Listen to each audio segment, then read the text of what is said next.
এই তো পৌঁছে গেছি। তুমি আমাদের এখানে নিয়ে এলে কেন? রাজকুমারীও মার্টিনেজ আসছে, কিন্তু তার সাথে ওই দুজন কারা? তুমি ফিরে এসেছো আপু, আমি বিশ্বাস করতে পারছি না। তোমরা এখানে? আপু, তোমাদের কিছু হয়নি তো? দাদু, তুমি আমাদের রাজা হবে। উনি ঠিক বলেছেন, আমরা তোমার নির্দেশ মানতে প্রস্তুত। তুমি আমাদের আদর্শ। পূর্ণিমা ঘনিয়ে আসছে, আমার প্রতিশোধের সময় চলে এসেছে। হ্যাঁ গুরুমা, আপনি কি প্রস্তুত? আপনি কি পারবেন তাদের সাথে লড়াই করতে? আমি নীলচন্দ্র দেশ যাব আমার প্রতিশোধ নিতে, তাদের আমি ছাড়বো না।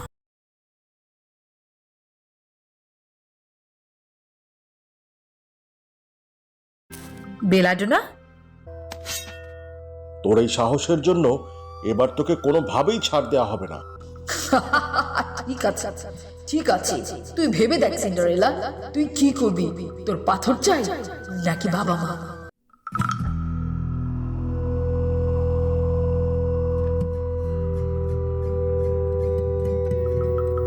অন্ধকারের গভীরে যেখানে চাঁদের আলো পৌঁছায় না, সেখানে বেলাডোনার আস্তানা এক অশুভ শক্তির কেন্দ্র। পাথরের শীতল মেঝেতে তার পায়ের শব্দের প্রতিধ্বনিত হয়, এই যেন মৃত্যুর প্রতিধ্বনি। তার হাতে সেই মায়াবী পাথর, যা এখন আরো উজ্জ্বল, আরো শক্তিশালী। তার চোখে এক নতুন চক্রান্তের আগুন জ্বলছে, এক নতুন প্রতিশোধের নেশা। তার মুখে এক বীভৎস হাসি, যা দেখে মনে হয় সে যেন বহুদিন আগে পুরনো কোনো স্বপ্ন পূরণ করতে চলেছে। বাতাস যেন ভারী হয়ে উঠছে তার অশুভ শক্তির প্রভাবে। প্রতিটি মুহূর্তই যেন এক ভয়ঙ্কর ভবিষ্যতের ইঙ্গিত দিচ্ছে। এই পাথর এখন আমার। সিন্ডারেলা, তোরা ভাবছিস আমাকে তোরা হাতের পুতুল বানাবি? এখন দেখ আমি কি করি। তোদের ভাগ্য এখন আমার হাতে, আর সামনে পূর্ণিমা। এই পূর্ণিমা আমার নতুন শক্তির উৎস হবে। এই পাথর আমাকে অসীম ক্ষমতা দেবে, যা দিয়ে আমি এই নীলচন্দ্র দেশের প্রতিটি পরীর জীবন নিয়ন্ত্রণ করতে পারবো। আবার প্রতিশোধের আগুন আজ আরো তীব্রভাবে জ্বলছে। এইবার আমি তোদের এমন শিক্ষা দেব যা তোরা কোনোদিনও ভুলতে পারবি না। তোদের প্রতিটি স্বপ্ন ভেঙে চুরমার হয়ে যাবে।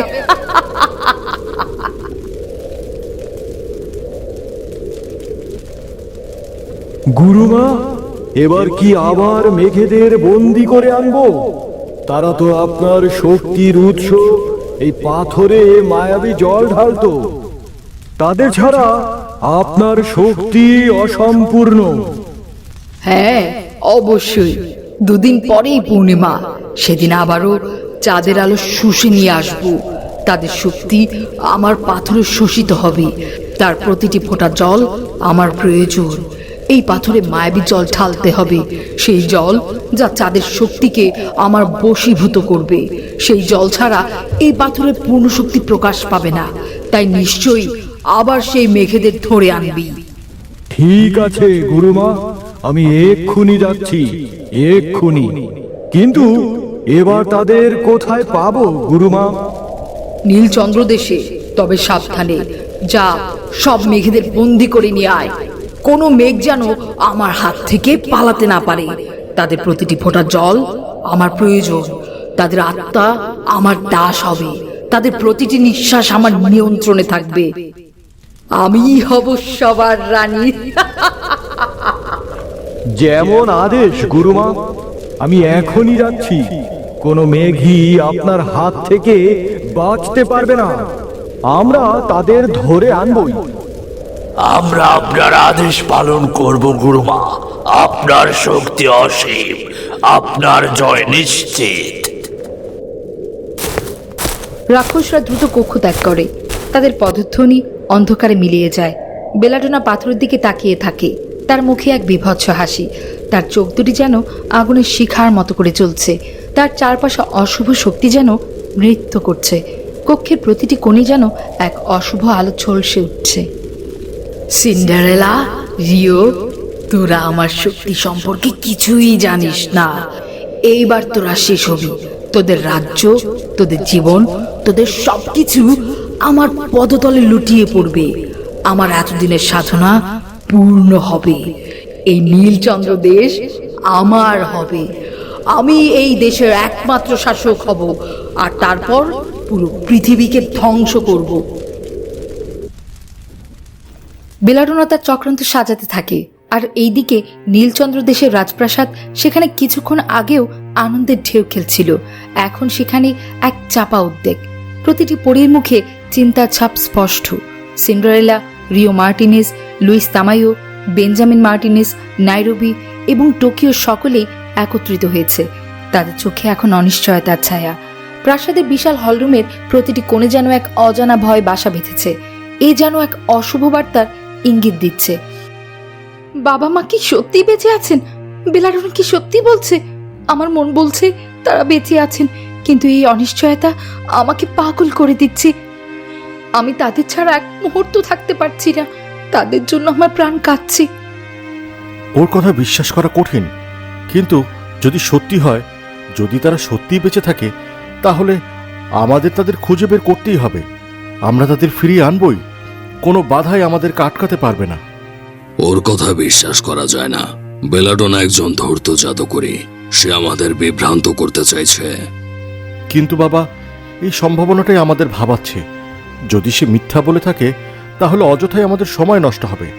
আর যদি সত্যি বলে, তাহলে আমার মনে হয় না ও সত্যি বলছে, কেননা মার্গেরিওকে এত বছর বন্দি করে রাখা অসম্ভব। আমি চিনি ওকে, জানি ওকে। ও আমার থেকেও শক্তিশালী।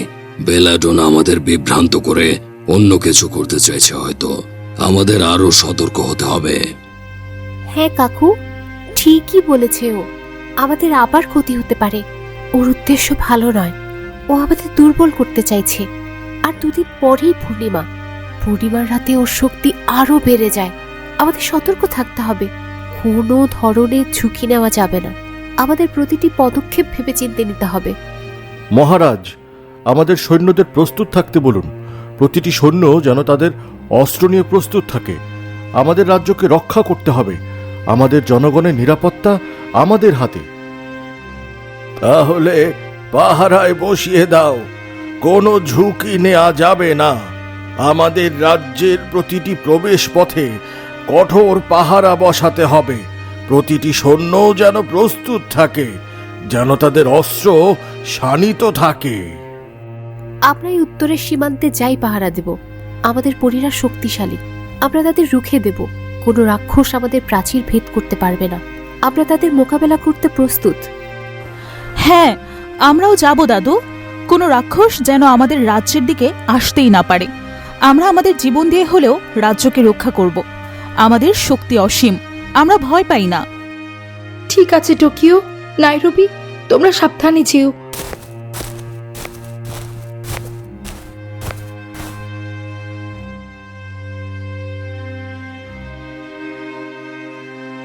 তোমরা সবাই প্রস্তুত থেকো। কোনো অস্বাভাবিক কিছু দেখলেই খবর দেবে। প্রতিটি ছোট ঘটনাও আমাদের জন্য গুরুত্বপূর্ণ। আমাদের চোখ কান খোলা রাখতে হবে, কোনো ভুল যেন না হয়। ঠিক আছে বড় রাজকুমারী, আপনার যা আদেশ। চলো সবাই আমার পেছনে এসো। উত্তরের সীমান্তে যেখানে হিমেল বাতাস বইছে, সেখানে নাইরোবি এবং টোকিও পাহারা দিচ্ছে। তাদের চোখ সতর্ক, কানগুলো সজাগ। আকাশের দিকে তাকিয়ে তারা চাঁদের আলোয় নিজেদের সঙ্গীদের জন্য অপেক্ষা করছে। রাতের নিস্তব্ধতা ভেদ করে শুধু বাতাসে শোষ শব্দ শোনা যাচ্ছে। দূর দিগন্তে তারাদের মিটিমিটি আলো, যা তাদের আশার প্রদীপ জ্বালিয়ে রেখেছে। তাদের চারপাশে প্রকৃতির এক অদ্ভুত নীরবতা। চারদিকে টহল দিয়ে এলাম, কোনো কিছু সন্দেহজনক মনে হয়নি। টোকিও, রাত গভীর হচ্ছে, কিন্তু রাক্ষসদের কোনো চিহ্ন নেই। বেলাডোনা কি তার পরিকল্পনা পরিবর্তন করেছে, নাকি সে অন্য কোনো চাল চালছে? আমার মন বলছে কিছু একটা ঘটতে চলেছে। দেখছো না পরিবেশ কত শান্ত? এটা মনে হচ্ছে ঝড়ের আগের শান্ত পরিবেশ। হয়তো বেলাডোনা এখনো তাদের পাছায়নি, কিন্তু আমাদের সতর্ক থাকতে হবে। ওর প্রতিটি পদক্ষেপ আমাদের জন্য বিপদ ডেকে আনতে পারে। ওর প্রতিটি চাল আমাদের জন্য মরণ ফাঁদ হতে পারে।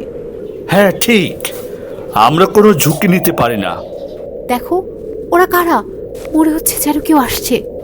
হ্যাঁ, ওই তো মনে হচ্ছে রাক্ষস। বেলাজোনার রাক্ষস। তারা আমাদের দিকেই আসছে। প্রস্তুত হও নাইরবি, আমাদের যুদ্ধ করতে হবে, আমাদের রাজাকে রক্ষা করতে হবে। চলো আমরা লুকিয়ে তারপর নিজেদের শক্তি ব্যবহার করি।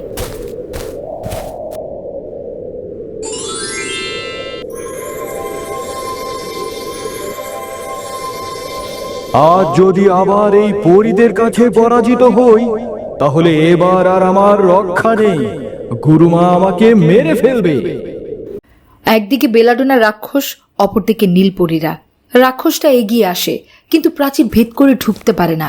সে তার সমস্ত শক্তি দিয়ে নীলচন্দ্র দেশে প্রবেশ করার চেষ্টা করে যাচ্ছে। এইদিকে পরীরা তাদের সমস্ত শক্তি দিয়ে মায়াজাল ধরে রাখে, যা কোনো অশুভ শক্তিকে ভেতরে প্রবেশ করতে দেয় না। আরে এ কি হলো? আমি ঢুকতে পারছি না কেন?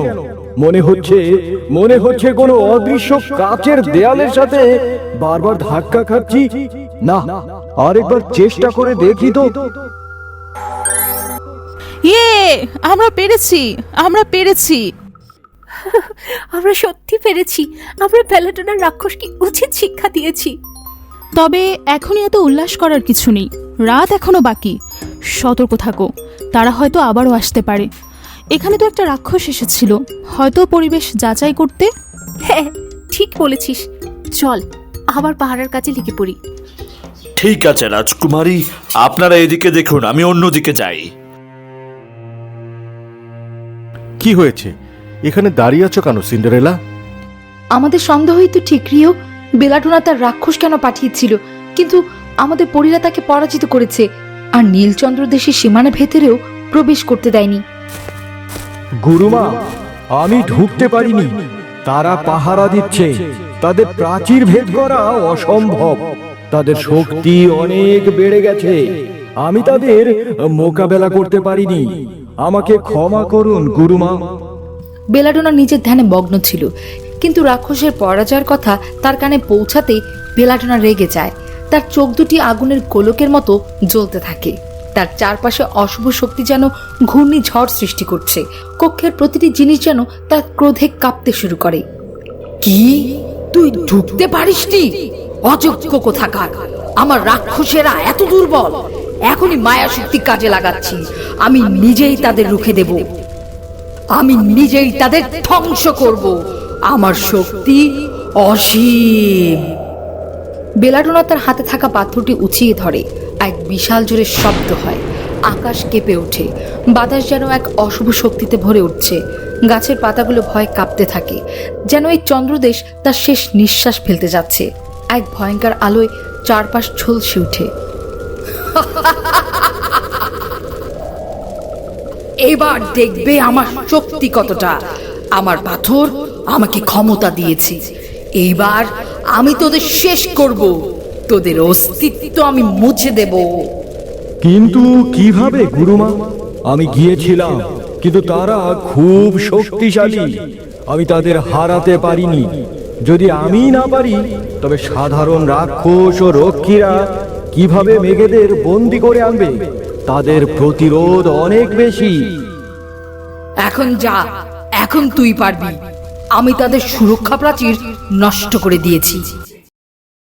রাজপ্রাসাদের ভেতরে সিন্ডারেলা এবং রাজকুমারীও সেই বিশাল শব্দ শুনে চমকে উঠে। তাদের চোখে উদ্বেগ। প্রাসাদের প্রতিটি কোণে যেন এক অজানা কম্পন অনুভূত হয়। এটা কিসের শব্দ হলো? মনে হলো যেন দুনিয়াটা ফেটে যাচ্ছে। আমাদের কি কোনো বিপদ আসছে? মনে হচ্ছে বেলাডোনা তার মায়া শক্তির ব্যবহার করছে। এই শব্দ ওর শক্তিরই প্রমাণ। আমাদের প্রস্তুত থাকতে হবে। আমাদের রাজ্যের বিপদে আমাদের প্রতিটি মুহূর্ত সতর্ক থাকতে হবে। তারা দ্রুত প্রাসাদের বাইরে ছুটে যায়। তাদের মনে এক অজানা আশঙ্কা। তাদের প্রতিটি পদক্ষেপে যেন রাজ্যের ভবিষ্যৎ নির্ভর করছে। তাদের হৃদয় দ্রুত স্পন্দিত হচ্ছে। এইদিকে পাহারায় থাকা সমস্ত পরীরাও এই শব্দ শুনে হতভম্ব। উত্তরের সীমান্তে নাইরোবি এবং টোকিও সেই বিশাল শব্দ শুনতে পায়। তাদের চারপাশের বাতাস যেন আরো বেশি ভারী হয়ে ওঠে। আকাশের রং যেন পাল্টে গেছে। এক অশুভ লাল আভা চারপাশ গ্রাস করে নিচ্ছে। এটা কি হলো? মনে হচ্ছে যেন আকাশ ভেঙে পড়েছে।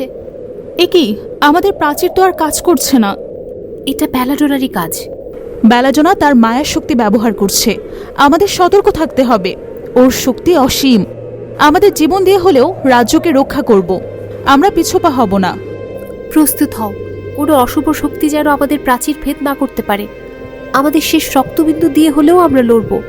আমাদের পরীরা শক্তিশালী, আমরা জয়ী হবই। সৈন্যরা প্রস্তুত হয়। এক ভয়ঙ্কর পরিস্থিতি শুরু হয়। কখন বেলাডোনার রাক্ষসের আসবে তার চিন্তা পরীদের চিন্তিত করে তুলছে। এবার তারা এসে কি করবে? বেলাডোনা কি তার পরিকল্পনা সফল করতে পারবে? কি হবে পরবর্তী পর্বে? দেখতে চোখ রাখুন আমাদের চ্যানেলে।